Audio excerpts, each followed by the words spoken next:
Every single day is not a trading day. Okay.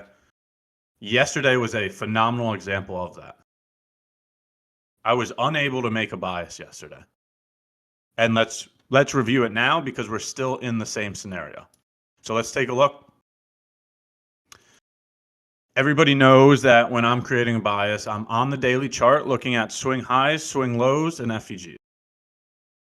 All right, so we're currently at a swing high on the daily chart on NQ. NQ made the new all-time high, whereas ES did not. Okay, when I'm looking at swing highs or swing lows, I'm looking to see the reaction that occurs here. Right, so notice the current reaction. We went to new all-time highs, but we're wicking above it. We're not displacing above it. We're wicking. There's a difference. So take a look at this right here. Notice how it's acting as an area of resistance. We're wicking above it. We're not displacing above it. So notice the difference between that compared to this. Okay, notice that swing high that we just reviewed. Now compare that to this swing high right here. See the difference in candle closure? See the difference here? This candle closure closed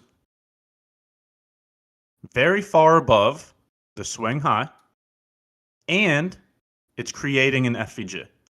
So do you see the difference between this candle closure compared to this candle closure? This is how you understand when to have a bias or when not to have a bias. When price is confirming your ideas.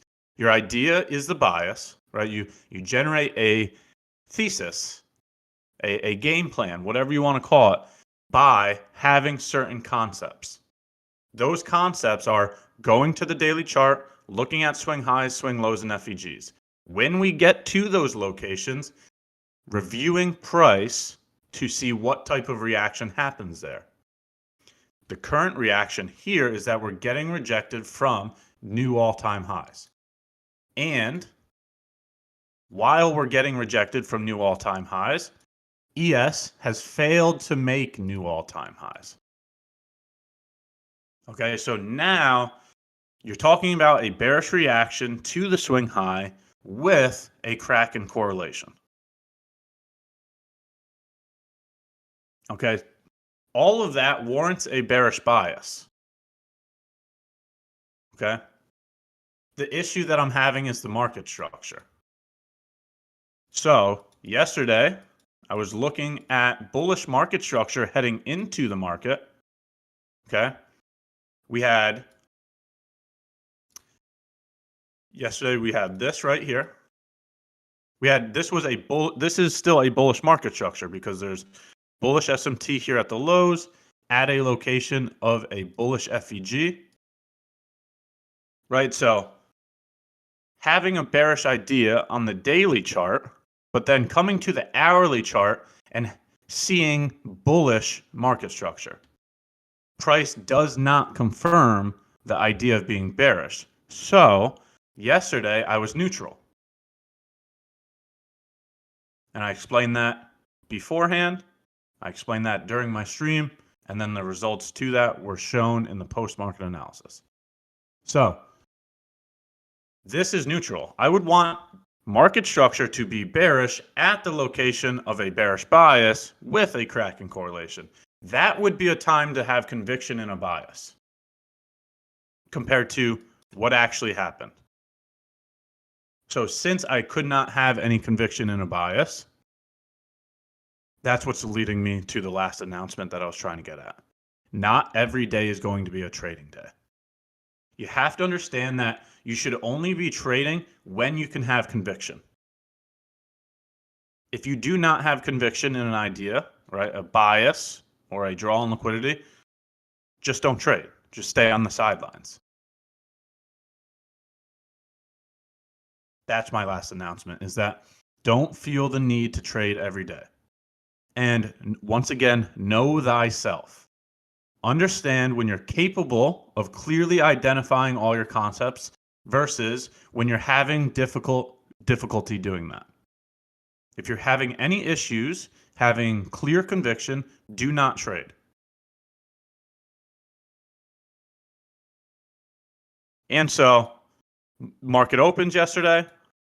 We get a clear, decisive change in the state of delivery. Right now, you get a bearish change in the state of delivery.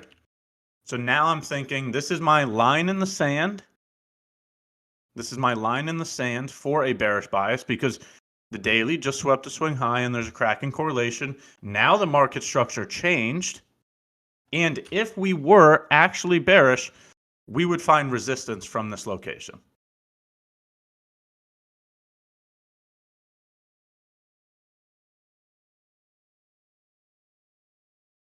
Doesn't really provide any type of reaction that is favorable to an analysis, right? So we go right through it, no issue, create new highs, okay?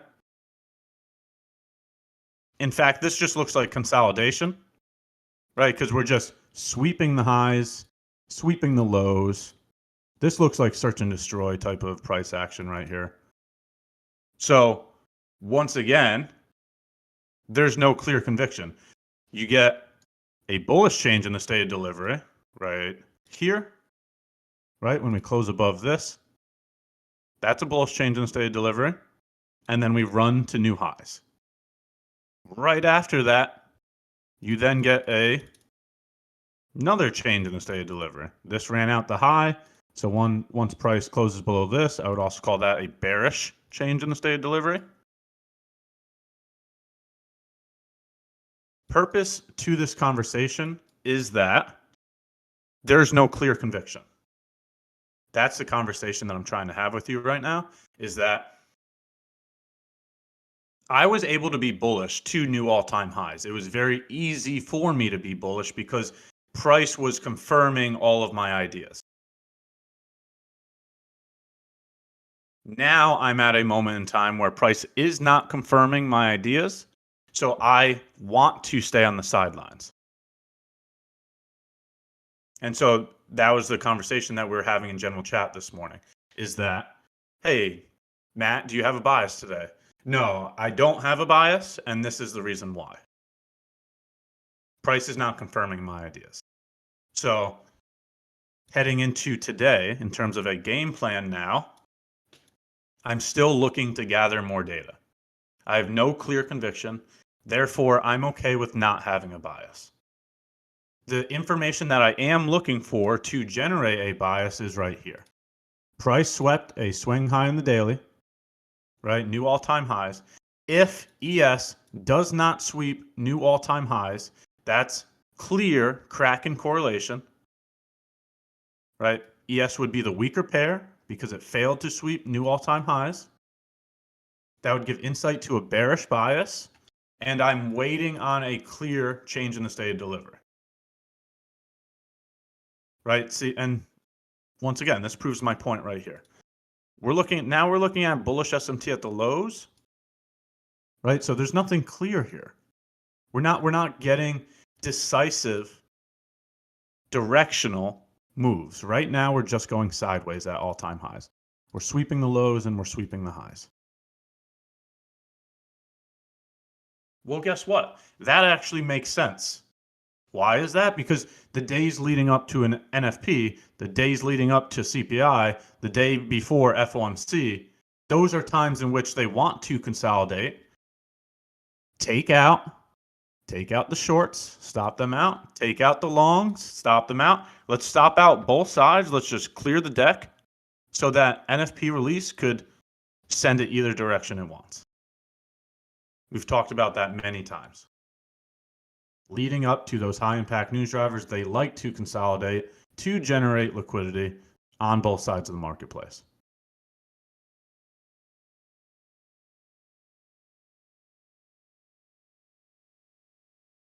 So I know that was a lot of information just thrown right at you.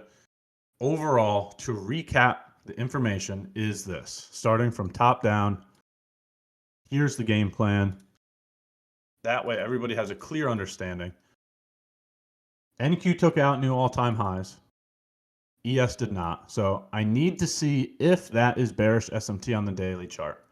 The way that I'm trying to see if that is bearish is looking at the market structure. I'm waiting to see if we get a clear and decisive change in the state of delivery. All right, so since it's at a location of a bearish bias, since there's a potential for bearish SMT, I'm waiting on the market structure to become bearish as well to give me conviction in that idea. If it does not, then I'll remain neutral. The overall stance right now is neutral.